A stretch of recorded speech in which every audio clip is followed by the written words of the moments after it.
Nervousness પણ છે, પણ મને ક્યાંક લાગે છે કે આ મૂવી ધીમે ધીમે રહીને પિકઅપ કરશે. ઓડિયન્સને બહુ જ ગમશે. ઓલરેડી લોકોના મેસેજીસ આવે છે, ઓલરેડી કમેન્ટ્સમાં લોકો લખી રહ્યા છે કે એમને ખાસી ગમી રહી છે આ ફિલ્મ, અને ઇમોશનલી એમને બહુ હિટ થાય છે અંદરથી આ ફિલ્મ.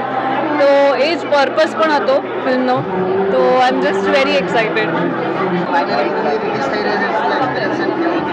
બહુ જ એક્સાઇટમેન્ટ છે અને નર્વસનેસ પણ છે. ખૂબ જ સુંદર મજાની ફિલ્મ છે. બહુ પ્રામાણિક રીતે બનાવેલી ફિલ્મ છે અને અમે ગઈકાલે જોઈ પ્રીમિયરમાં. મેં પણ પહેલી વખત જોઈ અને બહુ જ મજા આવી. બહુ જ હાર્ટ ટચિંગ ફિલ્મ છે. એટલે હવે પબ્લિક એને કેવો આવકાર આપે છે એ જોવું રહ્યું.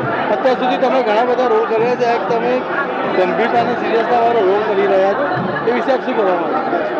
ખૂબ સરસ મજાનો રોલ છે. બહુ જ ઇનડેપ્થ તમે એ કેરેક્ટર જોવા જાઓ તો એ દરેકે દરેક માણસની અંદર રહેલું કેરેક્ટર છે. રાઘવનું શું મેસેજ આપશો?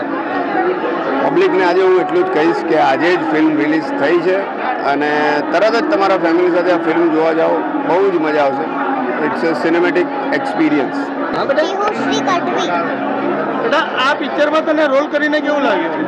બહુ સારું લાગ્યું. અમારી ફર્સ્ટ મૂવી છે. આ તારી ફર્સ્ટ મૂવી છે? હા, તો તારી સાથે દીક્ષાબેન જોડે તને કામ કરવાનો એક્સપિરિયન્સ કેવો રહ્યો તને? બહુ જ મજા આવી એમની સાથે કરવામાં. કેવું શીખવા મળ્યું છે? બહુ બધું. અને આ જયશંકર જોડે મજા આવી એમને? હા.